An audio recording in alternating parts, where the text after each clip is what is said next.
And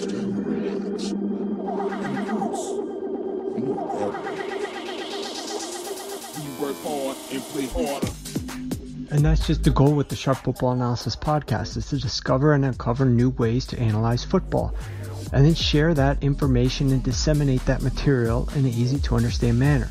And then at that point, all you got to do is let the Marshawn Lynch principle take over.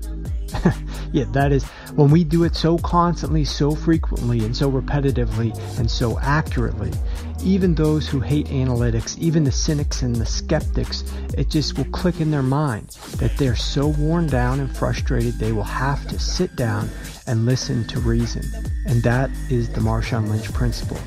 Because like he says, if you just run through somebody's face, a lot of people ain't gonna be able to take that over and over and over and over and over and over and over and over and over and over and over and over and over and over and over again.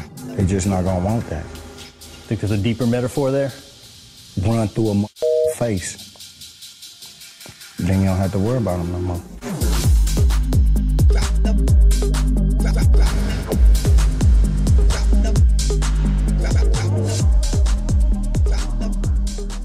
Welcome into the Week 7 edition of the Sharp Football Analysis Podcast. My name is Warren Sharp of SharpFootballAnalysis.com and SharpFootballStats.com, and I am joined by Evan Silva of RotoWorld.com.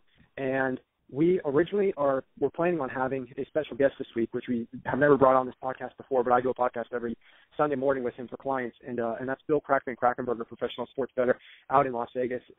Unfortunately, due to some scheduling that he informed me of tonight, I speak with the guy daily, multiple times throughout the course of the day. And as early as this morning, he was giving me the thumbs up, but he said it was going to be a little bit busy, but he still could probably fit something in. He's entertaining a bunch of company in town. He's based in Las Vegas. These guys come out for the Stones concert. He's got tons of friends around. So it's going to be hard. Tonight, he's like, I can only probably do 10 minutes while I'm driving. And I just said, let's just defer it to next week. So we're going to have him on next week with us, and we're going to be able to ask him about some questions that you guys might have as it comes to the betting screen, because I know a lot of you guys who are using sports betting information for daily fantasy spend a lot of time looking at what the odds are on the games, what the totals are on the games, what the implied team totals are, and you're looking at the odds screen. There's an odds screen at my website, sharpfootballanalysis.com. You can just check the lines tab, and you can see all the lines moving and jumping around from multiple different books offshore and in Vegas in one location, and you're looking at them essentially real time as they move. But you can't always trust that board to tell you exactly what the sharp side is on games, and so that's where Crack was going to be able to help us out. But at any rate, he will be doing that next week for us. So what Evan and I have for you guys is we're going to break down 4 key games this week, and I think we've been away from this podcast for a couple of weeks now, once because I was out of town, once because Evan was out of town. So I'm looking forward to this tonight, breaking down these games with Evan. Evan, why don't you, first of all, welcome in. We were talking for a while before this, but welcome in. Why don't you tell everybody your Twitter handle and let them know when they can get a hold of if they're not already doing this, your great matchups article, which is written every week on RotoWorld and basically dissects every player from every single game. Yeah, I'm at Evan Silva, and my article, you can read it on my pinned tweet. It's pretty updated right now because I put it out on Thursday, like at 5 p.m. Then we get hit with a ton of injury information, and I go in and try to update it as much as I possibly can, and it should be pretty updated right now. Yeah, excellent. So yeah, Evan definitely he does a couple of iterations of it to try to get the most recent injury information there, so the information is fresh and doesn't get too stale on you guys. So definitely something cool to check out when you're watching the Thursday night football game, especially the way most of these Thursday night games have been going, which has been terrible. Brian Hoyer is killing me, man. Yeah, that specific game was more brutal than most. I mean, that was the game where I actually liked the prop on Hoyer over 24 completions. I certainly felt like the Bears had turned into a more pass-heavy offense this year with Hoyer under center. They weren't going to be able to run the ball against the Packers' strong run defense. They were going to have to turn to the air more against the banged-up secondary. And, of course, what was it, like at the end of the first quarter, beginning of second, he goes out with, what did they say? Did he fracture something? Or what is it? He's got a broken arm. I mean, he's out like 6 to 8 weeks. Yeah, now are they going to go back to Jay Cutler at this point? I mean, he knows obviously that they have no interest in keeping him around there. Yeah, I mean, they've been like pretending that Jay Cutler is still injured for like a month now. And he should be good, right? Like he's actually not injured. They're just kind of intentionally sitting him to see what Hoyer was going to be able to do. Yeah. I mean, he should be fine. I mean, he should have been fine weeks ago. But so now the issue is, like, clearly he's not stupid. I mean, he may look kind of foolish at times on the sideline, but he can't be unintelligent. And he clearly knows that they have no interest in maintaining that contract there. John Fox, as the new head coach, he has to see the writing on the wall. So the question then becomes, like, this guy is really going to be a double agent if he wasn't already to start. Like, he was already. Yeah, exactly. There were certainly times that we have seen Jay Cutler go off script. I mean, this guy's middle name is off script. Like, he would just do whatever the hell he wanted on the field. Chuck the deep ball. I mean, like, his interception rate was pretty bad at times. Like, there was even discussions as to, like, whether he was listening to the offensive coordinator or not. So do you really think that if you stick this guy back out there, like, he is going to give one middle finger about what play you're calling? Like, I have a feeling this guy could just, like, go off and do a whole, solo gig out there on the field, like whatever the hell he wants at certain times during the game. I mean, now, granted, that's going to hurt him trying to get a new team. That's probably the only reservation that he has at this point.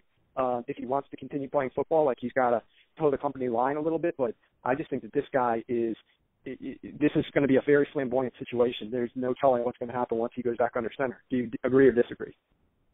That is absolutely true, that he would literally not execute the offense that was drawn up by the coaching staff. That has always been an accurate description of Jay Cutler, regardless of which coach he was under, whether it be Mike Martz, whether it be, Mark Trestman, whether it be I would say last year, I mean, they like hid him enough with an incredibly run heavy approach that he wasn't able to do it as much last year. But that has always been the case with Jay Cutler, and it'll be kind of interesting. I mean, I guess that's something that will make Bears games interesting going forward. Just what exactly is Jay Cutler going to do this week? Next week they face the Vikings, and the Vikings, of course, bring a tremendous amount of pressure. I mean, that could get really ugly if it's Jay Cutler out there. Maybe they won't even go back to them and go back to him, and they'll just punt the rest of the season and roll with Matt Barkley. Yeah, it's got to be tough. I mean, you're exactly right. Last season, what they were doing with Jay Cutler is they actually became the second most run-heavy team in one-score games. They were actually only calling passes 51% of the time when the game was within one score. The last few weeks, they've been passing 68% of the time. The last 2 weeks, when the game was within one score, they've been, I want to say it's like 63% or 64% over the course of Brian Hoyer's starts this year. So significantly higher. They had more confidence that he was going to be able to execute the offense passing the ball than Jay Cutler. So what are they going to do? Like, stick Jay Cutler in and just call like 20 straight run plays? Like, I mean, if they really start tweaking the offense tremendously to like limit his involvement when he sees their calls before, and it was a lot of passes, now they go to like a ton of runs. I could definitely see him being like, "What, you think I'm not as good as Brian Hoyer?" and like, throw a fit. So that game's going to be interesting. Even if you're right, I mean, we don't even know if they're going to start Jay Cutler, if they're going to put Barkley in there and just really try to avoid Cutler getting injured more severely, especially against a team like the Minnesota Vikings. But with that said, let's move on to this week, and we'll certainly be able to understand Jay Cutler against the Vikings a little bit better next week once we get some practices and hear from John Fox. But we certainly have another very interesting quarterback situation in a game this week that we're going to lead off with, and that's the Pittsburgh Steelers obviously losing Ben Roethlisberger for a meniscus tear. And, initially what were the reports? Like, they ruled him out for 1 week, and they weren't sure when he was going to come back. They didn't really put a timetable on it. But now they're saying, what are they currently saying, like 3 to 4 weeks? Yeah, I think he's going to be back after the bye.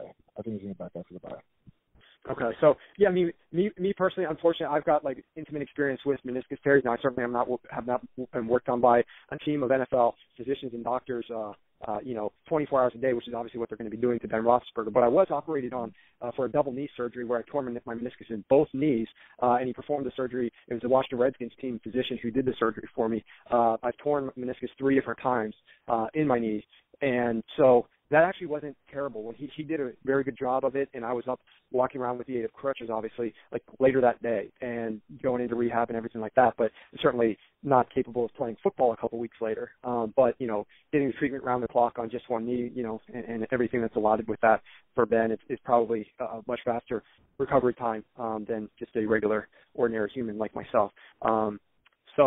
But the issue is they've got Landry Jones in there this week, and they're going up against Tom Brady and the New England Patriots. So the Patriots, without Tom Brady for the first 4 weeks of the season, had to go through a number of different quarterbacks due to injury issues themselves. But finally they're back to Tom Brady right now. So, you've got this game, and obviously there's some line movement on the side, and the Patriots are currently favored by 7 points in this game. Evan, what is your initial thoughts on this game in terms of just the spread in general? Like, where you think that this game currently sits in? And you go ahead.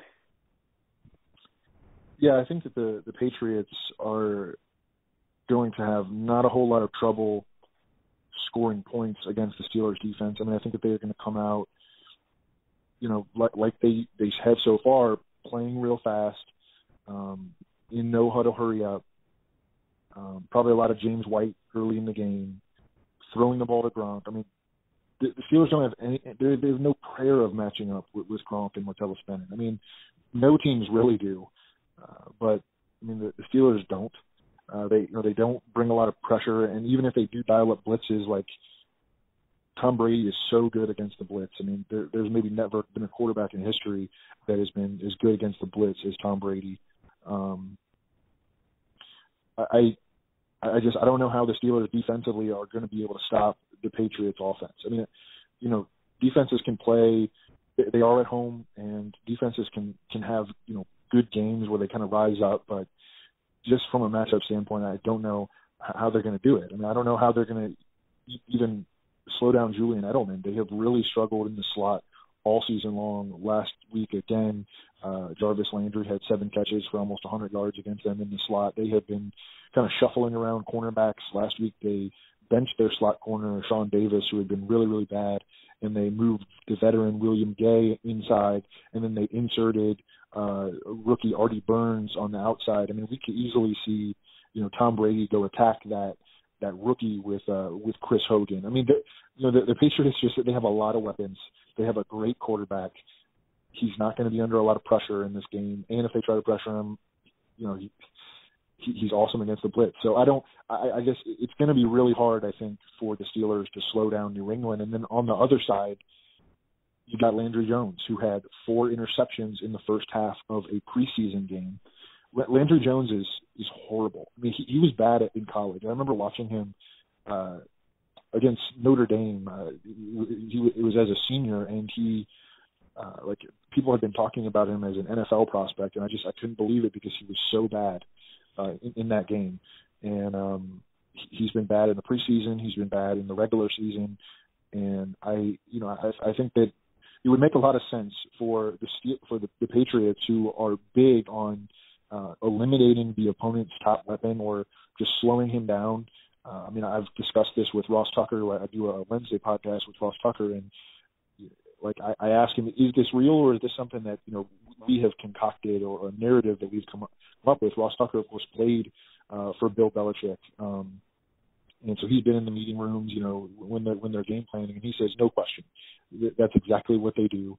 They try to take away the opponent's top weapon. So my guess is that the Patriots' game plan will be to stop Le'Veon Bell. They've already been really good in run defense, and they can use a guy like Jamie Collins, who's maybe the most pound for pound, the most athletic linebacker in football. Use him in man coverage against Le'Veon Bell when he is utilized as a receiver. I mean, and just play pass defense straight up. And I mean, there's just no longer going to be the threat of Ben Roethlisberger hitting Sammy Coates for a 60-yard bomb, which just completely changes the complexion of the defense. Just having that threat there, that is not going to be there anymore. And it is hard for me to imagine, just looking at this game from a matchup standpoint, and things do not always go like they should on paper, but it's hard for me to imagine the Steelers defense stopping Tom Brady, and it is hard for me to imagine the Steelers offense scoring very many points against the Patriots defense. Yeah, you won't get much disagreement from me on that. And while that is sort of like the more square position here, from an analytical perspective, just looking at this game, and sometimes, I'll give the benefit of the doubt to some guys who want to bet the Steelers plus the points, because there are some groups out there that are doing that. And I believe that some of the logic that they're utilizing is that they believe Landry, like Big Ben, is only worth about 5.5 points, maybe 6. And this game opened up with when we wasn't sure if Ben was not going to play. The game basically opened up at a pick-em and went all the way to 7.5. So they see the fact that they're getting the 6, the 7, and getting through the 7 to 7.5 as added value on a Steelers team that is still very good and has a very good defense in their opinion, and all the other skill positions that a team like a quarterback would need. If you surround a crappy quarterback with great skill positions, that offense might be a little bit better than if you surround a crappy quarterback with nobody. So from that perspective, yes, Landry Jones does have the benefit of the doubt. Here's my issue with that logic, and I won't disrespect anybody who believes that a quarterback is worth a certain amount of points, and you say the backup's worth this many points, so here's the difference, and we'll adjust the line like we need to. That's obviously what sportsbooks do, and that's what a number of professional math guys do as well when they're betting these games. My issue is that it's not just the difference, like the value of a quarterback from player A to player B, starter to backup. It's who are they playing that week, because that dictates what that quarterback is going to be required to do. And when you are a Steelers team who is playing Tom Brady and the New England Patriots offense, it is very different compared to if you're playing the Cleveland Browns. If you're the Cleveland Browns and Landry Jones can hand the ball off 60% of the time and you can still win that game, you're not going to need him. He's not going to be on display nearly as much. Against the Patriots, where you have the Pittsburgh Steelers pass rush, which ranks dead last in the NFL, and you have a secondary which can be exploited, you are going to run into a number of problems. And you're going to need your quarterback, if you're going to hope to win the game, to step up and try to perform well to try to win that game. And if you're the Pittsburgh Steelers, I mean, if you go to sharpfootballstats.com and you look at the strength of schedule of the opposing offenses, you can see it visualized, laid out there on the strength of schedule page. Go to the Pittsburgh Steelers page. You will see that over the course of the season, the offenses that they faced have gotten progressively worse. Like, ironically, the Washington Redskins offense is the best ranked offense in terms of efficiency that they have played this year. The Bengals would be number 2, the Eagles would be number 3, and we're talking about week 1, then week 2, then week 3, they played the Eagles. Week 4, 5, and 6, they played the Chiefs with Alex Smith, they played the Jets with Ryan Fitzpatrick, and then they just got crushed by the Dolphins with Ryan Tannehill. Now they're playing one of probably the best offense in the NFL right now with a healthy Tom Brady. And here's the other element to this game that I don't know that people are really grasping yet. Is at Sharp Football Stats, you can look at pass percentage rates over whatever games you want to look at. And so I felt that for the last couple of games, the New England Patriots are actually passing the ball in one-score games, the second most of any team in the NFL. Only the Giants are passing the ball more often. And they played teams who had run defenses that are weaker than the Steelers' run defense in terms of the Browns and the Bengals. So you ask, why aren't they running the ball more? Like, this would be the games that, like, Bill Belichick would just hand the ball off and just pound it in there and run it, 45 times in the game. Well, the issue is that they're thinking bigger picture. They want Tom Brady to get reincorporated into this passing offense as quickly as possible. He missed over half the reps in the preseason trying to get the backups ready to play. He missed the entire reps during games and practices in the first 4 weeks. They're trying to get him integrated with Martellus Bennett, with Hogan, with White catching the ball in the backfield. Like, all of these guys, like, these weren't starters for him last year. The White did come in for Deion Lewis, but they are passing the ball a ton, and that's the weakness of the Steelers right now. It's their secondary and the lack of pass rush. And so I do believe that Tom Brady is going to have a lot of success passing the ball. That's going to make Landry Jones have to step up here. So from that perspective, Evan, what players are you targeting specifically? I mean, are you going to look for, like, any running backs cheaply for the Patriots? Are you going to target Gronk? I mean, who is he the best tight end by far this week, or do you see another player, or do you just go with Brady? Like, what is your strategy when you're trying to pick guys for a daily fantasy slate this weekend? What would you do? Yeah, I think that Brady is an awesome play, and no one's really talking about him. He could actually end up with a fairly low ownership number because people are on. I mean, there's a lot of really good quarterback plays on this slate. I mean, Mariota is a really good play against the Colts. Andy Dalton's a really good play at home against the Browns.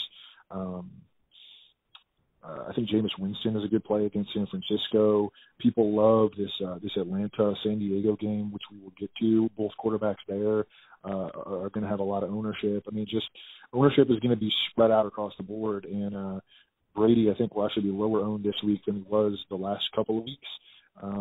And he's an incredible play. Gronk is easily the best tight end play on the board. And actually, I think Edelman, this is a week that Edelman should be able to get going. I mentioned the issues that the Steelers have had so far in the slot. And I think that Garrett Blount is actually an interesting play. We talked about how the Steelers' pass defense is bad. Well, their run defense hasn't been very good either. Over their last 4 games, they're allowing over 5 yards per carry to opposing running backs. Jay Ajayi just had what will probably end up being the best game of his career running the ball against the Steelers last week. A couple of weeks ago, we saw the Eagles, Wendell Smallwood and Kenyon Barner, third and fourth string running backs, have really big games against the Steelers. Steelers are missing some key pieces on defense, most notably Cameron Hayward, a stud defensive end who looks like he's going to miss a couple more weeks with a hamstring injury. He was out last week, and all of a sudden, Jay Ajayi has a career game running the ball against the Steelers defense. So, and also, Garrett Blount was cut by the Steelers in 2014, and I think that Bill Belichick will make sure to get him a touchdown. That's kind of just goofball narrative stuff. But the bottom line is that, and I know that you mentioned that this is the square side, and I totally agree. But I think this is just how this game is going to go. I think the Patriots are going to crush the Steelers, and I think that in the second half we could end up seeing a lot of handoffs to LeGarrette Blount against an undermanned and deflated Steelers defense. Yeah, and the other interesting thing here is, and we were all watching the game, the Week 1 opener, Monday Night Football. The Redskins I mentioned was the last decent, the most efficient offense that this Steelers defense has faced actually so far this year. And you watched that game, and it was kind of interesting because on first down, 71% of the Redskins' offensive plays graded out as successful. They got to the Steelers' red zone 4 times. But they only scored 1 of 4 touchdowns. They threw 2 interceptions. The Redskins punted in that game once, the entire game against the Pittsburgh Steelers Week 1 when their defense was at its healthiest.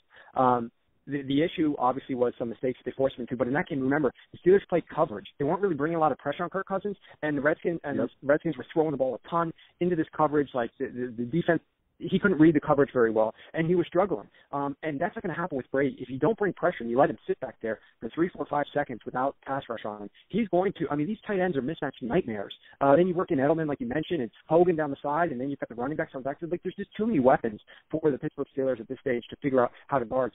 And then, like you mentioned, if you bring the pressure, then Brady has been tremendous against that. I'm just envisioning, of course, the Steelers defense has looked good against, the Chiefs and the Jets, but even against the Dolphins, the Dolphins, 56% of their offensive plays were successful.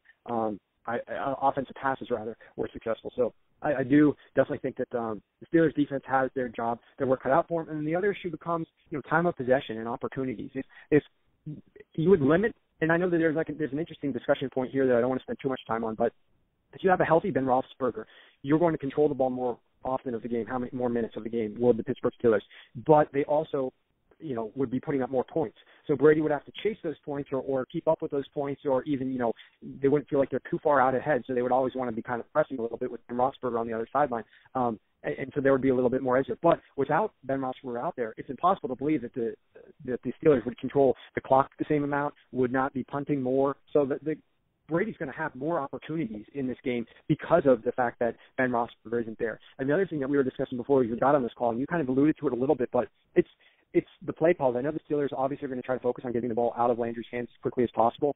You're right, he was absolutely abysmal. And I would rather use a different A word, but I want to keep it, more PG. But he was absolutely abysmal in that preseason game against the Philadelphia Eagles, where he went 12 of 20 and threw 4 interceptions and a 35 passer rating. And I know people are going to come back and say, oh, well, did you see the next game where he came in and he completed 19 to 22 passes? Yeah, he did complete 19 to 22 passes against the third stringers for the New Orleans Saints, and we know how crappy that defense is right now. So I could care less that he posted a 121 passer rating, doing hardly anything against these crappy players who didn't even make the Saints. They're not even good enough to make the Saints defense. I care more so about the game against the Eagles, that he actually started at home and threw 4 interceptions and 20 passes. That, to me, is more important. But the issue comes when he's handing the ball. They're trying to get the ball out of his hands quicker.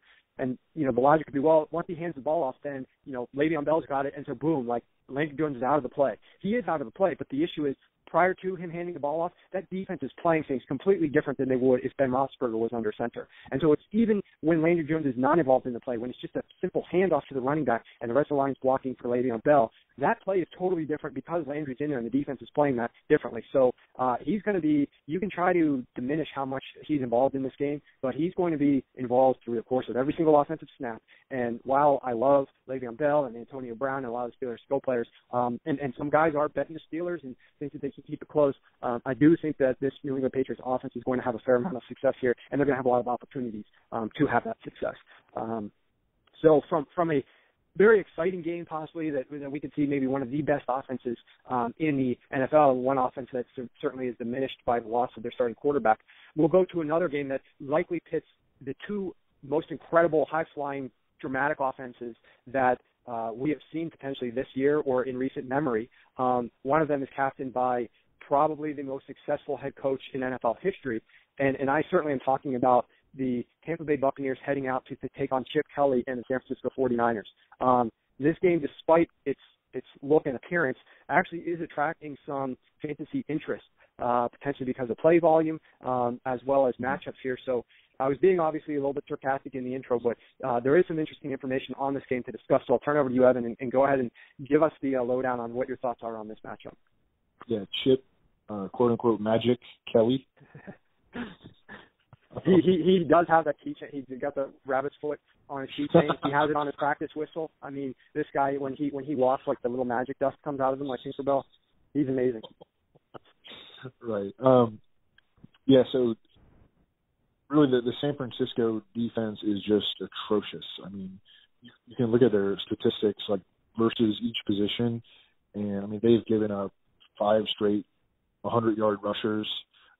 Fozzie Whitaker, who opened the season as the Panthers' third-string running back and is really like a passing game specialist. He had 100 rushing yards against them. They have been destroyed by tight ends. Football Outsiders has DVOA against specific positions, and the 49ers are dead last against at defending opposing number 1 wide receivers. So it is just pretty much all system. And also the 49ers, like when you play them, your play volume spikes. Like this year, the 49ers are allowing the 3rd most offensive plays to their opponents in the NFL. Opponents are averaging almost 70 plays per game. So really good spot for the Tampa Bay offense. Jameis Winston, Jacquizz Rodgers, Mike Evans, the tight end Cameron Brate. All these guys are really good plays in fantasy. I mean, you could build a lineup. I mean, the 49ers are giving up so much points, so many points at this point. They're giving up almost 40 points per game over their last 5 games.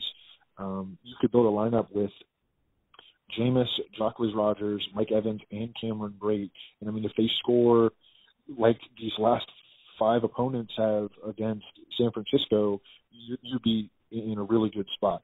But what I have found interesting, Warren, and I want to hear your take on it, is that the line is starting to move towards San Francisco. And you told me before the show that you wouldn't be surprised if it finishes, because it opened at 2.5 in favor of Tampa Bay. And it looks like the 49ers are already favorites. Yeah, this line, I would say it's basically a coin flip. Some spots still have Tampa -1. A lot of spots have the game at a pick'em, and some spots have San Francisco -1 at reduced juice. There's just a couple of them, so it's definitely not a full 1-point favorite for the 49ers, where the couple of spots that they are favored at the time that we're recording this podcast here. But yes, I do think based upon what I have seen and what I am seeing, it certainly appears like the 49ers are going to, in all likelihood, close as a small favorite here. And the interesting element is, okay, if you want to sort of handicap this thing and say, well, how will the 49ers win this game? If the 49ers are the side here, what are they going to do to win this game? And when we talk about their offensive matchup against the Tampa Bay Buccaneers, we know that the Tampa Bay Buccaneers have a decent run defense. Tampa Bay Buccaneers, their pass defense is not nearly as good as their run defense. And so they're going to try, the shortest way for victory against the Buccaneers typically is to throw the ball against them. But the fact of the matter is San Francisco is dealing with Colin Kaepernick out there. They don't have a great passing attack. They're without Carlos Hyde, the running back, so that may not hurt them quite as much as their game plan is to throw the ball more often, but certainly as a weapon out of the backfield. So it's going to be very difficult. What is your handicap here on what you think that Colin Kaepernick could do from a passing perspective in this matchup against this defense? And is there anybody on the 49ers from a passing perspective that you think could outplay their price point on the daily fantasy side of things? I always struggle with Torrey Smith because he is so volatile and like just from a skill level standpoint, and then he plays with bad quarterbacks, so that makes him even more volatile. And he's questionable with a back injury. I mean, I think he's going to play, but I don't like to see him in any way potentially hindered by some injury. This guy, he has a lot of games where he doesn't catch any passes. I mean, he had 2 such games with Colin Kaepernick at quarterback last season. So that's worrisome. Jeremy Curley is just not the kind of – he's the kind of receiver that requires a certain level of precision from his quarterback, or, like the ability to throw the ball with touch based on where he runs his routes. And that's just – with Colin Kaepernick, it's pretty much all fastballs. And we saw it last week. Like, Jeremy Curley had 7 targets. He had 2 catches for 12 yards. It's not going to happen for Jeremy Curley anymore without the check down king Blaine Gabbert in there anymore. And then the 49ers rotate their tight ends, Vance McDonald and Garrett Selleck. I don't know. I think that for the 49ers to really generate offense, it is going to have to come on the legs of Colin Kaepernick. And with the exception of maybe like a splash play downfield to Torrey Smith, which did happen last week, except Cap got lucky a little bit because the ball was severely underthrown. I think it went for a 53-yard touchdown. I really don't have any faith in Colin Kaepernick as a passer based on what we have seen in a large sample size now, based on he has been bad for over a year, well over a year. And he was bad again last week. So, I guess that these are square takes. That I think that Tampa Bay is the better team and is going to win this game, and the Patriots are going to smash the Steelers, and both of these are road teams, et cetera. But I like the Buccaneers here, and I don't like the way that the game matches up for San Francisco, which is atrocious on defense and doesn't appear to have any way of exploiting the weaknesses of the Tampa Bay defense. Yeah, no, that all of that is very true. I guess the only thing that you could potentially say in favor of the 49ers is the following fact, that in their last 4 games, they have played 3 top 10 defenses. The Seattle Seahawks on the road, the Arizona Cardinals at home, and the Buffalo Bills on the road. Now, they got completely smashed in both of the road games, but the Cardinals, they only lost 33-21. They've also played a home game against the Cowboys, where they only lost that game by 7 points. So clearly, in their home games, they have played better this year. If you look at their home road splits, they got stomped on in Carolina, they got stomped on in Seattle, they got stomped on in Buffalo. At home, they crushed the Rams 28-zip. They hung with the Cowboys, only lost that one by 7. And they somewhat hung with the Cardinals and lost that game by 12 points. So they still put up 21 in that game. So then they play at home. That's one thing, obviously, in their favor. And they're playing against the Bucs, who have the 23rd rated opposing defense, which is the weakest defense that they have faced year to date. Now, I'm 100% on board with your take that Colin Kaepernick may have to do some things with his legs. The issue that I have with Chip Kelly is look at the quarterbacks that he's dealt with. I mean, we know in college he was dealing with some guys who could run some dual threat type things like Mariota and whatnot. But we also know that in the pros, he had Nick Foles turn him into a pocket passer, throwing the ball down the field. He eventually had, Sanchez for a little bit, then obviously Sam Bradford. Then he goes out, he's got Gabbert. But he doesn't have a quarterback who is so poor at throwing the football and so much better at running the football as, you can make some arguments. Blaine Gabbert's certainly athletic, and he's obviously very fast in terms of long-distance speed. But Colin Kaepernick can do a lot more things. He's proven it at the NFL level, his running ability. I think you've got to redesign this offense a little bit and tweak it for a quarterback like that. We know when Colin Kaepernick was at his best. It was when he was running the football. Make that defense respect that run a little bit. He doesn't even have to run it much, but he has to run some types of those plays that gets the defense to play closer to the line of scrimmage so that they can exploit them in the passing game over the top, and just make some more avenues for easier opportunities against the defense by having that threat. And I just don't know if I just don't know where Chip Kelly is mentally in terms of his desire to do that for him. But if when you look at the Buccaneers, certainly they've played their share of difficult defenses too. They played the Broncos and the Arizona Cardinals in 2 out of 3 games. In between there was a game against the Rams that they lost. They put up 32 points in. They go to Carolina. They win that game right before their bye in a very low-scoring game.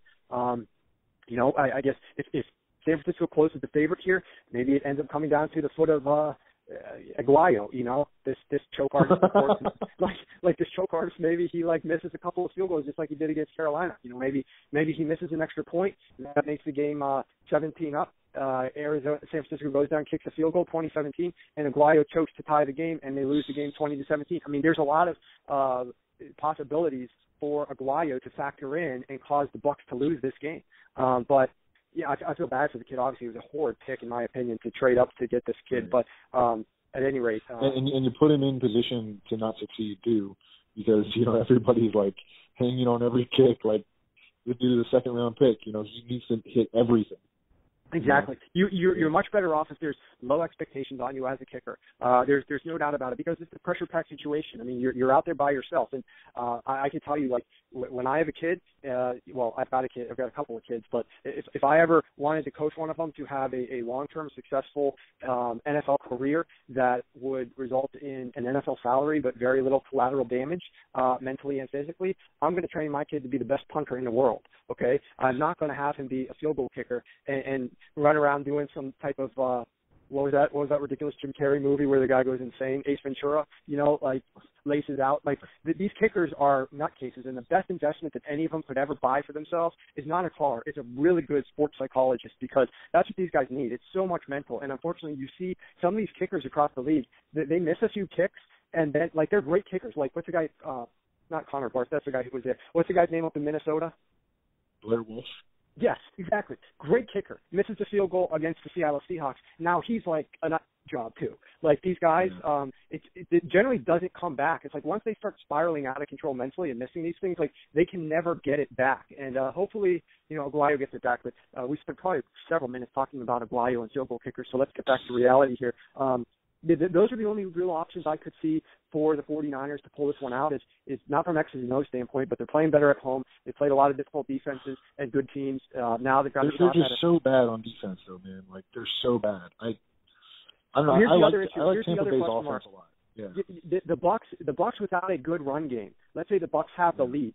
You want to be able to run the ball to milk the clock to end the game, but they're completely banged up at running back, completely decimated at running back. So. If obviously you've got DeQuiz Rogers there, who let's spin this a little bit more towards the fantasy perspective. What are your top guys from the Bucs in this matchup? I think you might have mentioned Brate. Obviously you've got Mike Evans. I'm assuming you don't want to do Jameis, but you like maybe some of those key skill position players for them? No, I mean I like Jameis. Jameis, like the appeal with DeQuiz Rogers is that he is really cheap and could get a ton of work. I mean, they gave him 35 touches in their last game. He played 93% of the Buccaneers' offensive snaps. And like I mentioned before, the 49ers haven't just been giving up big rushing games to David Johnson. They've been giving up big rushing games to Fozzie Whitaker. So DeQuiz Rogers is an awesome fantasy play this week. I like Jameis. The 49ers are bad in every respect defensively. So I think that Jameis can have a good game. And, I like Mike Evans and I like Cameron Brate. So, why would I not like Jameis? I don't know. I don't know how the 49ers are going to score points against the Buccaneers, like we talked about before. But I think that there are a lot of avenues, and they're obvious avenues for the Buccaneers to score points on the 49ers defense, which is just non-existent, man. They lost their leader, Navarro Bowman, and they just don't have good players. Yeah, that's true. We went into the season basically suggesting how this team really doesn't have the talent, and I was kind of beating this drum because some people were thinking that Chip was going to come in with this magic that we keep talking about, but a lot of people don't realize the players returning from injury that he was getting back in 2013 when he went to the Eagles. If you read my 2016 football preview, it was absolutely ridiculous how stacked that 2013 roster was for the Philadelphia Eagles offense. They had an abundance of talent, and Chip let them win 10 games and go to the playoffs off of Andy Reid. I think was he like the year before, 3-13 or something like that. So it looked like this massive turnaround, but that team was decimated by injuries in 2012. They had some great draft picks in 2013 thanks to a crappy season from 2012, and they also had a number of players returning from injury who were tremendous.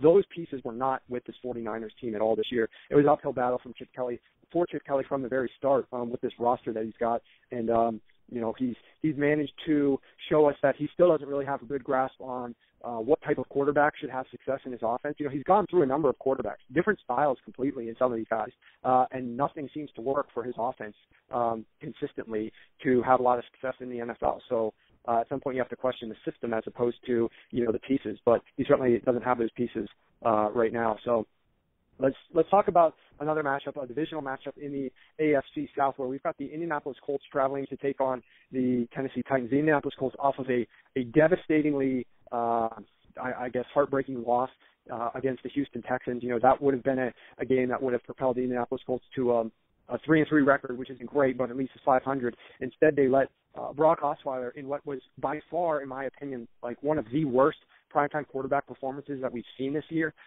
throughout the first three quarters, maybe 3.5 quarters of that game. And eventually a horrible Indianapolis Colts defense got so beat up and injured further in the game itself that Brock was able to connect on some passes to end up, driving the team down to win that game ultimately. But that was painful to watch. And so now the Colts have to pick up the pieces and go down to Tennessee and take on, a very physical Tennessee Titans team on both sides of the ball. So go ahead and give me your take on what you see happening on Sunday involving the Titans and the Colts. Andrew Luck can make enough plays in a game to keep his team competitive, and he's a playmaker, man. But I think the Titans dominate this game. I mean, the Titans have a good defense that a lot of people don't talk about. They are top 5 right now in the NFL in sacks.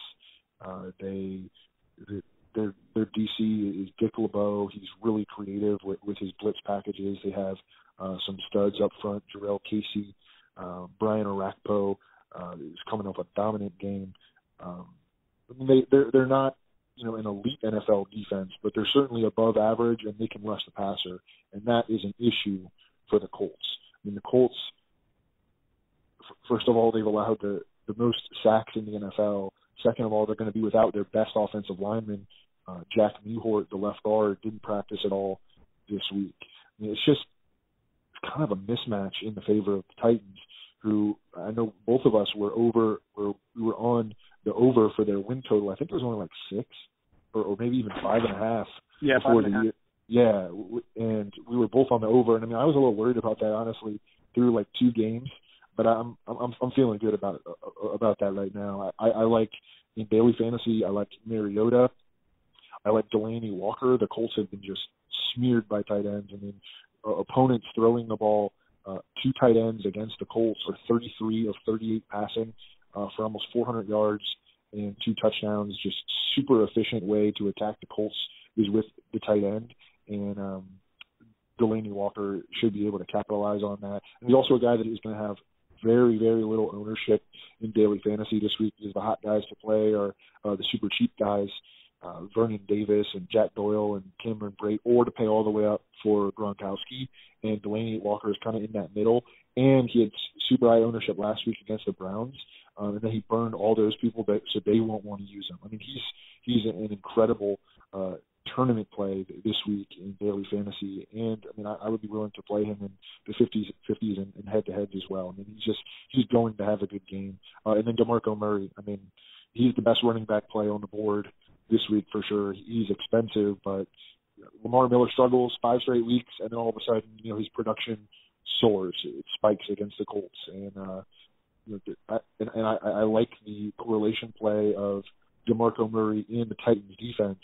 The Titans defense is really cheap. I know that on DraftKings it's the absolute minimum in a spot where, I mean, the Titans probably have a floor of 4 sacks, and I mean, they could end up with 5 or 6 pretty easily. So a lot of good plays on the Titans side in daily fantasy, and whereas I guess the first 2 games that I liked, the teams that I liked were kind of square. I think that this should not be a square. And I think the Titans win this game and they cover, and I think that they're able to just get a lot of pressure on Andrew Luck. You know what's amazing? Here's an amazing nugget courtesy of the Sharp Football Stats schedule analyzer. The Tennessee Titans, in the future, moving forward from this week onward, will face the easiest schedule of run defenses of any team so far. In terms of what they've got on deck. The only good run defense, apart from the Broncos, who their run defense is not even nearly as good as it was last year, at least year to date. That's one of their Achilles heels, is the Packers, which the Packers got exploited for a little bit of what they were in terms of their run defense. When they played the Dallas Cowboys, they've played some easier run opponents so far this season, and Dallas obviously took it to them. But if you look at the run defenses that this Tennessee Titans team has faced year to date, it's pretty sad to begin with. It's actually the fifth easiest. And, I mean, it would be way easier if it wasn't for that one game at the beginning of the season against the Minnesota Vikings because they have the fourth best run defense. But if you look at the Tennessee Titans have faced after that game, 26th rated Lions deep run defense, 29th rated Oakland Raiders run defense, 25th rated Houston Texans run defense, 24th rated Miami Dolphins run defense, and the 19th rated Cleveland Browns run defense. Now they get the easiest run defense in the NFL. They get a defense that is very easy to run on, and that's going to basically allow two things. You know, you talked about DeMarco Murray having the ability to run the football, but obviously, inevitably, what ends up happening when you've got a team that's able to run the ball, they have to cheat defenders up into the box. They have to try to figure out a way to stop the run, and then boom, here comes Marcus Mariota on some play action stuff, or here comes Marcus Mariota, you know, scrambling out of the pocket for a run when the defense has their backs turned to the quarterback. So there are a number of ways. I mean, surprisingly enough, it's hard to say this, but this Tennessee Titans offense, I think, has a number of ways to beat or to have success against the Indianapolis Colts defense just because of how bad this defense is right now. And certainly, I mean, the line movement obviously is indicative of the truth in the matter that the Tennessee Titans are a side that the groups have been betting heavily, and the side and the total is, the side and the money line there. So they definitely believe that the Tennessee Titans should have some success. This is a team, let's face it, they have their identity. We know what they would like to do. They want to try to run the ball. They're the third most run-heavy team in NFL right now, and they can establish that. They can drain the clock, and, you know, the hard part for the Indianapolis Colts is, I mean, it's been absolutely brutal for them in terms of who they have faced year to date in terms of pass defenses. Like, if you look across the board, obviously the Indianapolis Colts, like, their offense and Andrew Luck are not doing what everybody, I guess, kind of would hope that they would do this year. But if you look at some of the pass defenses that this team has faced, I mean, only the Jets have faced a more difficult schedule of pass defenses year to date. When you're talking about the Broncos and the Chargers, even the Jaguars are actually top 10 in pass defensive efficiency. The Bears are 13th, the Texans are 7th, and then the Titans here are 10th in pass defensive efficiency. So it doesn't get any easier for Andrew Luck. You know, his one huge game where they exploded in Week 1 against the Detroit Lions, where they ended up losing that game, but they put up 35 points. That was against the 31st ranked Detroit Lions pass defense. Now, everybody else, they haven't eclipsed 30-point mark. They've put up 29 against the Bears, but everybody else they really haven't been able to do that against. And those teams have much better pass defenses than did the Lions. So I have a feeling that it's going to be more of a one-dimensional attack from the Colts. They're going to have to pass the ball a little bit more. So, you know, from that perspective, I think that there's some value there. But in terms of choosing those types of players for fantasy, because they are probably going to have to pass the ball a fair amount with Tennessee controlling clock and probably being successful on the ground there. Any other fantasy players or nuggets that you want to mention on this one before we jump to the next? Yeah, one guy who's going to be popular for sure, a cheap tight end I mentioned a little bit before, is Jack Doyle. Dwayne Allen is out, and when Dwayne Allen left on the first drive last week, and Jack Doyle went on to play 90% of the Colts' offensive snaps, he's just going to be on the field a lot, and he's like a red zone target in a receiver core of a bunch of small guys. So he's a decent bet for a touchdown. And I wanted to mention that the Colts have two key injuries up front already, or a bad run defense, and they're going to be without their stud defensive end, Henry Anderson, easily their best defensive lineman. And then they're also going to be without defensive tackle Zach Kerr, who isn't like a difference maker by any means, but he plays a lot of snaps for them. So that means that they're going to have to turn to, you know, a guy that can beat out Zach Kerr to play a bunch of snaps. So this should be a game where DeMarco Murray just straight crushes it. Yeah, and here's the other interesting thing about this game.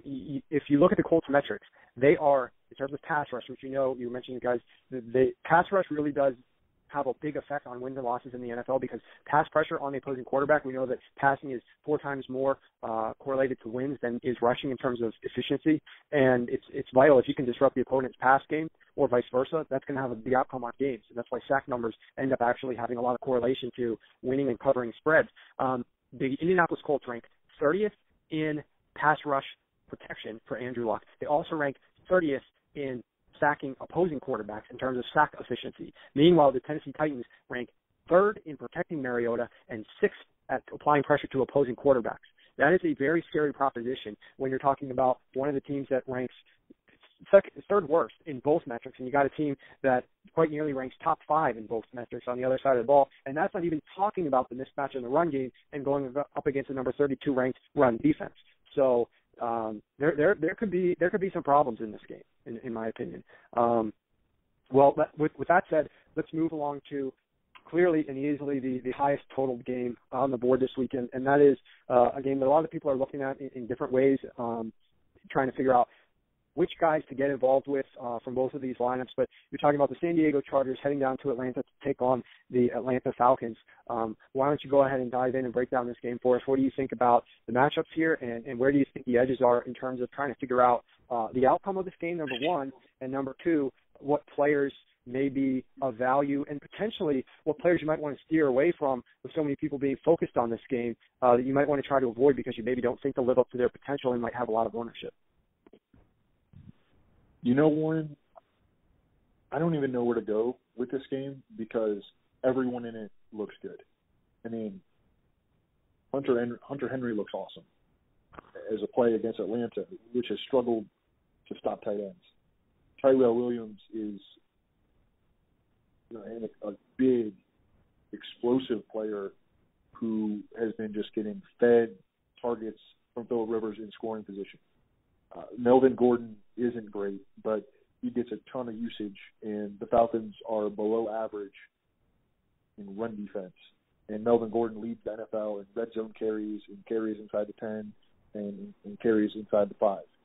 Travis Benjamin has big-time, big playability. I mean, dude runs 4.36. Plays all over the formation. You know, he plays in the slot. He plays on both. He plays both left and right wide receiver. Phillip Rivers has been great so far, and I wouldn't expect that to change against Atlanta. On the other side, Matt Ryan has been arguably the best quarterback in the NFL through 6 weeks. I mean, he had good games at Denver and at Seattle. That's something special. And now he's at home against a Chargers defense that is missing its top cornerback, Jason Verrett, is missing its slot corner, Brandon Flowers, who will miss a 4th straight game, is traveling more than halfway across the country on the road and doesn't really rush the passer well. I mean, Matt Ryan could have a huge game. Julio Jones is Julio Jones. You know, when he gets the targets, he wrecks.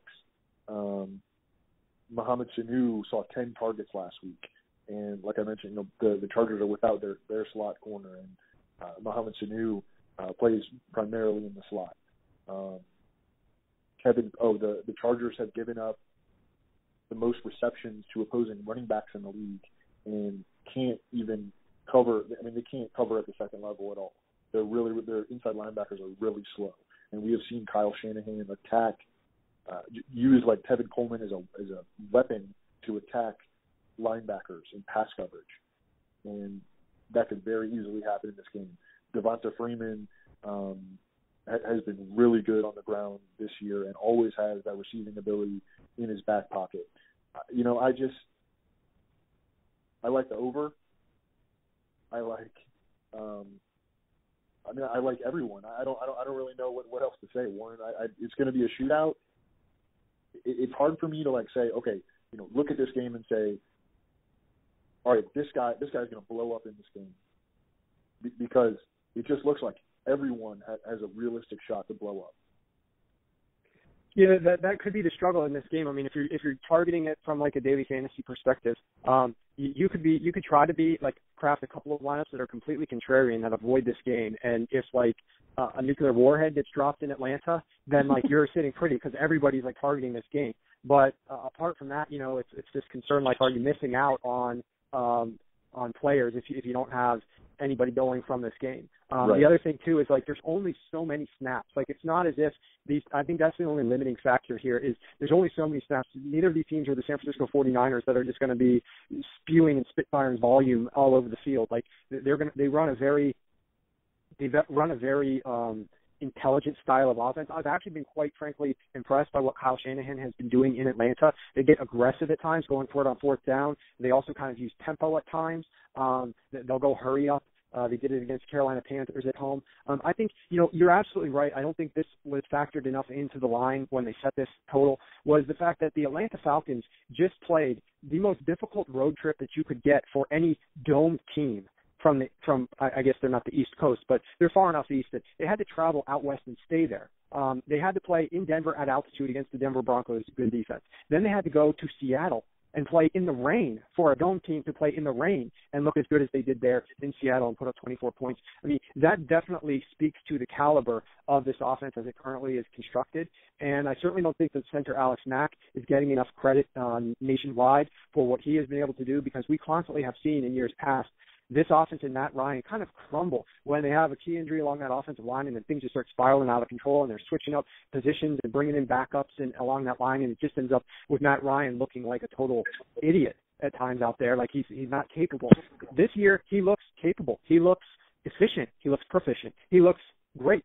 And I think a lot of it has to do with the way they're calling their offense, but also that protection that he's getting there along the line. On the flip side, it's easy to talk, I guess, about this Atlanta Falcons team, but take a look at the San Diego Chargers. This is no team that you should just gloss over a little bit. This has a very potent offense, and even though the San Diego Chargers, have not been exploding out there, they put up 21 points against the Denver Broncos last week. So everybody might not really think that this team is all that capable. Look, they drove the football down into the red zone. I want to say it was 4 or 5 times last week against the Denver Broncos, one of the best red zone defenses in the NFL. They reached the 3, the 13, and the 14-yard line of Denver in the third quarter alone, but they had to settle for 3 field goals in those 3 drives. The Atlanta Falcons' red zone defense is not nearly that good. And the Atlanta Falcons just allowed the Seattle Seahawks, who have been shaky offensively, to say the least, to convert 3 of their 4 trips to the red zone last week. Now, they will be playing at home, but it's still going to be a challenge. And I think the San Diego Chargers offense, the best part about them is the resiliency of this unit. They have, when you suffer injuries to Keenan Allen and Danny Woodhead, you almost think like your season is cursed, like completely, like, how is this possible that we're losing these key components of our offense? But you know what? Ken Wisenhunt comes up. He starts incorporating Hunter Henry. Now I think, after that initial shock of, like, losing those guys and the oh, crap, like, what are we going to do now? They didn't really miss. They had one down game, and that was against the Indianapolis Colts, where they only put up 22 points offensively. But, because they lost Danny Woodhead in the game against the Jaguars, where they won 38-14. They lost Keenan Allen in the game where they were crushing the Chiefs at halftime. They lose Keenan Allen. They end up losing that game in an epic comeback for the Chiefs. But immediately after that Colts game, once they started working these guys into the system a little bit more, 34 points against the Saints, 31 points against the Raiders, and you may say, well, those defenses stink, and they do. The Atlanta Falcons defense really, in my opinion, is a little bit overrated. We'll see how as the season progresses, but I think there's enough areas where this Chargers team, as they've incorporated these pieces more into the offense, there's a comfort level that ends up developing, where Phillip Rivers knows and Ken Wisenhunt knows the players a little bit better, how they can be used in concert with one another, and when they should target certain players in certain matchups and those types of things. And they may not have had that, week 3 against the Colts, but they certainly have shown that they do have that now. And I think having that extra rest really helps them in this game. Number one, they played Denver on Thursday, and keep in mind that's part of the reason why I think the Chargers offense struggled a little bit. They only had a couple days before they faced Denver Broncos defense, so they get extra rest heading into this game. They also have the benefit that this game's not at 1 o'clock. This game's a late game at 4 o'clock, so you have extra time in your morning to kind of get a little bit more acclimated. This game is basically the same time that you always play games when you're out on the West Coast, so there's no real difference from that perspective, no edge for the Falcons from that perspective at all. I think this is a game where the San Diego Chargers can play and perform quite well offensively and go blow for blow with the Atlanta Falcons here. So I certainly won't dispute anything that you said already. I guess the only question I would have for you, it might be difficult, I don't know, is are there any players in this matchup who you think, like, while you're pretty high, like you think a lot of these guys are going to do well, do you think any player was mispriced by, like, the pricing algorithms on either site that you think it's not that you think that this guy is going to do significantly better than, like, another player in this game, like, based on the matchup, but you think that they didn't price this guy right for the way that you think that he could be used in this game? That's a really good question.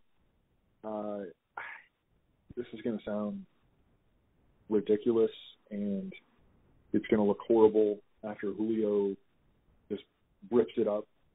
But I think that Julio is overpriced relative to Well, I'm just talking about FanDuel. I haven't started setting any DraftKings lineup, so with that caveat. But, like, he is $700 cheaper than A.J. Green, and I think that A.J. Green is just as good, if not a better play than Julio Jones this week. And then I think that Mike Evans, who is $1,200 cheaper, is also just as good, if not better, of a play than Julio. You know, that is not a shot at Julio. My goodness, he is maybe the best receiver in the league, but his usage is not as consistent as A.J. Green or Mike Evans. And, like, the number of targets that he sees on a weekly basis, like the floor on that is not as good as A.J. Green or Mike Evans, and nor is the ceiling. I mean, they have a lot of weapons, dude. Like, the Falcons have a lot of weapons this year. I mean, we haven't seen a whole lot of Jacob Tamme recently, but I mean, he could certainly be revived in a game where, you know, he's not counted on to pass protect a whole lot. They just don't need him to, and the Chargers are just so bad in second level pass coverage. I mean, I love Julio, but I don't know if I'm going to have nearly as much of him in daily fantasy as I'm going to have of Mike Evans and A.J. Green. And maybe that'll burn me. I mean, it very easily could. But right. No, and certainly, you know, I don't think anybody's going to misconstrue that you don't think Julio is a good play, nor do you think that Julio is going to do well in this game. It's just I asked you a very difficult question, and the answer obviously therefore is kind of difficult, and that is like when it gets to actually like value in the pricing and that type of thing. So that's where it certainly becomes a little bit more complicated and convoluted, and so.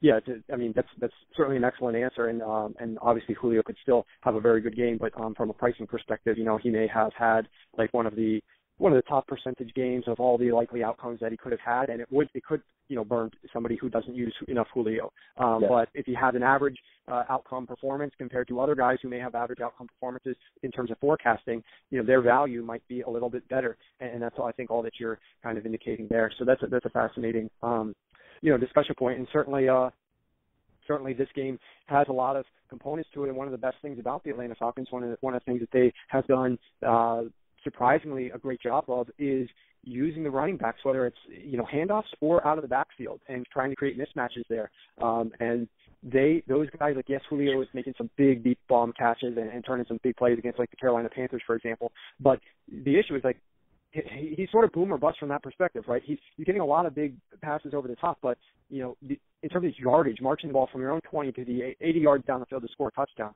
like, these running backs are capable of, like, eating up so many yards on, like, these screen passes where these passing routes that they're designing for Tevin Coleman, that aren't even, like, screen passes at all. He's actually lining up outside, and they just have so many different ways to gain chunk yardage from the running backs themselves that they sometimes don't need the wide receivers to, be the main resource. Like, a lot of teams are gaining, like, 3.5, 4.5 yards per carry, and kind of using the running backs to just make the defenses respect the pass, but that's where they're doing a lot of their damage. The Atlanta Falcons are doing damage on all fronts, and running backs are contributing in an abnormally high percentage of that as compared to the average NFL team. It's just kind of different from last year, where we knew every week that Julio was going to get like at least 11 targets, and there were games where he would get like 16, 17, 18, and it's just not like that anymore, and that just makes me feel a little bit uncomfortable about Julio when I can get guys who I know are going to get that number of targets at cheaper prices. Then the other thing too that almost goes into this line of questioning, but it really didn't make its way into the question, and that's just the ownership percentage element as well. Because not only are you going for value, but you're also going, if you're trying to win a tournament, trying to go for ownership differentiation. You're trying to build a lineup that might be slightly different. And I think the easy answer for players who are looking across the slate and examining high total games that they think could shoot out, they're going to say the Atlanta Falcons are favored in this game by 6 or 7 points. They are playing in a high total game at home. I'm going to go for the best offensive player, the guy who's most likely to score the most points at his position, the wide receiver, and that's going to be Julio. And so you are going to have, I think, guys who are going to construct their rosters in ways that they can get Julio on there. Even at his price point, they're going to build around that a little bit, and it's capable to do that, obviously, with some of the values in the running back position this week. And so there may be, what is your opinion there? You'll have a far more educated opinion than I would in terms of forecasting like ownership rates on this game. Which player do you think will be the highest owned? And if it is Julio, like how do you think that that's going to compare to other wide receivers from other games? Like how owned do you think Julio is going to be overall in terms of, just in this game as well as across the board from wide receivers? Do you think he's going to be right up there? Yes. I think that he'll be the most popular. I think that the most common roster construction will be a super cheap tight end, a like middle of the road quarterback, two super high priced wide receivers, and then one like mid-range running back and one cheap running back. And I think that Julio will very commonly be one of the two high-priced wide receivers. So, I think that he will be the most owned player in the. And I think a lot of people will actually go with Matt Ryan too, who is a great play as well. Right. Yeah. No. That is interesting. I can tell you this much. Just looking at some of the metrics over at sharpfootballstats.com, you can go to like the offense and look at quarterbacks. I just did that while you were talking. And any quarterback targeting their running back so far this season, Matt Ryan is averaging 9.8 yards per pass attempt to his running backs. Obviously, by far, that is up there at the best in the league for qualifying quarterbacks. And he's posting a 112 passer rating when targeting running backs. Now, Tom Brady has a higher passer rating, but Matt Ryan has had ridiculous amount of success throwing the ball to these guys out of the backfield. And, of course, the completion percentage is inevitably going to be quite high when you're targeting running back closer to the line of scrimmage. So that'll be interesting. Well, is there any we covered this game extensively. Any other nuggets that you wanted to throw our way on this game before I ask you a couple of just general league-wide questions?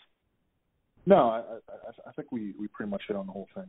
Okay, yeah, I definitely agree. So just in general, before we kind of wrap things up, are there any specific situations or players from any of these other games that we didn't discuss that you think are potentially sitting pretty or potentially valued players that you want to kind of toss out a couple of names at whatever position you feel like tossing out there before we kind of wrap it up for the week? Yeah, I like Brandon Marshall a lot. I think that his ownership will be low because people will just look at him like, oh, man, I can't play him with Geno Smith at quarterback, But Geno Smith last year, in his most extensive playing time, against the Raiders, it was in the November 1st game. He targeted Brandon Marshall 18 times in that game. The Ravens may be without their top cornerback, Jimmy Smith, who was questionable with a concussion. He was limited practice all week. I'm not sure he's going to play. It's just, it's a wait-and-see thing. And after Jimmy Smith left last week's game, Odell Beckham just completely went off. Just no one in the Ravens secondary could cover Odell Beckham. And the Ravens or the Jets are just straight up not going to be able to run the ball on the Ravens defense, which is number one in Football Outsiders DVOA. So I think there's a lot of target potential here for Brandon Marshall. And then his matchup becomes gorgeous if Jimmy Smith does not play.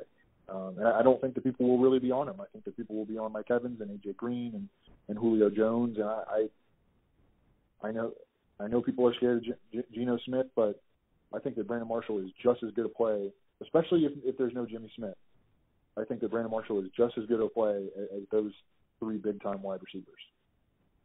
Right, interesting. Yeah, a lot of success rates in terms of scoring points for the daily fantasy site when you're talking about wide receivers just has to do with opportunity, how many times you're going to be targeted, and so that's a big element in identifying those targets, regardless of who the quarterback is. If a guy's going to be targeted way more than a lot of these other players, then certainly could have some potential and at least hopefully a decent floor, a minimum expectancy there, given that much volume going his way. Anybody else that you want to throw out there?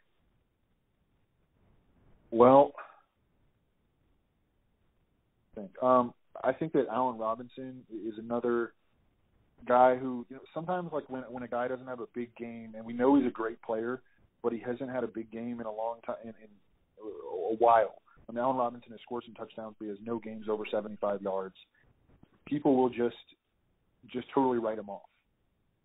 And Allen Robinson is in one of those kind of spots this week against maybe the worst pass defense in the league. The Jaguars are at home. Allen Robinson has had big games, or he's scored his touchdowns at home this year. And I mean, he's going to have a big game at some point. We know that he's a really talented player.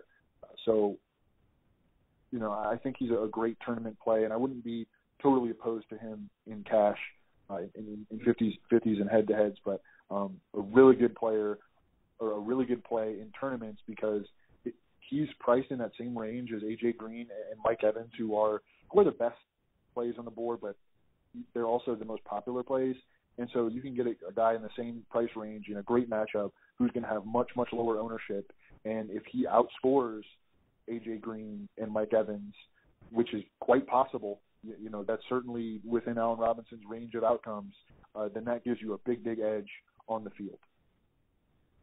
Yep, absolutely. Well, on that note, I will throw in one last kind of just observation that in some ways is a little bit disturbing and in other ways a little bit sickening ahead of Halloween here. But if you look at the NFL, probably the most popular sport in the United States, so much of a talent pool to draw from in terms of players from high school who try to make college games, players from college who then obviously try to make the NFL. It's kind of disturbing in many ways that if you look at the 30 teams that are playing games this week and then you look at the starting quarterbacks in some of these games that we've got here.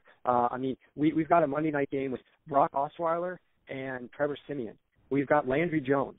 We've got a game that features Colin Kaepernick against Jameis Winston. And this is no knock to some of these young players who may develop into something right now. And obviously Jameis Winston is one of those guys. But we've got Joe Flacco versus Geno Smith. We've got Ryan Tannehill versus Tyrod Taylor. We've got Kessler playing. There are just so many quarterbacks that I think you and myself might agree, and probably a lot of other people out there, that it's just mind-boggling how there isn't somebody a little bit better somewhere else. This is really the best that the NFL has to offer here in some of these situations. I know obviously Ben Roethlisberger's injured, but it's just pretty amazing when you think about some of the lack of quarterback play that we've got on display this week. And just if you take into consideration the unfortunate event of the Brian Hoyer broken arm early in that game. So on that note, Evan, thanks again for joining us. We missed a couple weeks, but tonight was a lot of fun. We enjoyed breaking the games down. You guys can definitely follow Evan Silva, and you should, on Twitter at Evan Silva, and certainly check out his matchups article, which come out every single Thursday before the start or during the NFL Thursday night game. The games themselves have sucked, so you got plenty of time to read those games, read those write-ups so you don't go to bed in a foul mood. Evan, thanks for joining us. Yeah, thanks so much for having me, Warren.